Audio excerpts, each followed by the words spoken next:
महायुतीच्या नव्या सरकारचा फॉर्म्युला ठरला। नव्या सरकारमध्ये एक मुख्यमंत्री आणि 2 उपमुख्यमंत्री होणार, अजित पवार यांची माहिती। एकनाथ शिंदेंनी मुख्यमंत्री पदावरचा दावा सोडला। आपला निर्णय दिल्लीत नरेंद्र मोदी अमित शहांना कळवला। एकनाथ शिंदेंची पत्रकार परिषदेत माहिती। एकनाथ शिंदेच्या घराबाहेर शिंदे समर्थकांची घोषणाबाजी। शिंदेंना मुख्यमंत्रीपद देण्याची शिवसैनिकांची मागणी।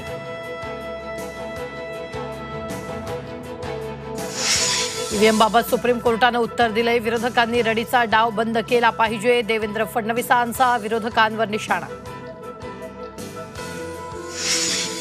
येवल्यात 1.5 कोटीच्या पैठणी साड्यांची चोरी। दुकानाच्या पाठीमागील खिडकी तोडून चोरी, चोरट्यांनी सीसीटीव्हीचा डीव्हीआर पळवला। रायगडमध्ये महायुतीतील वाद संपेना, काठावर वाचलात। कायमची जागा कळली असती। राष्ट्रवादीच्या अदिती तटकरेंचा शिवसेनेचे आमदार महेंद्र थोरवेंवर हल्लाबोल, तर मताधिक्य घटवण्याचं पाप तुमच्या वडिलांचं, थोरवेंचं प्रत्युत्तर।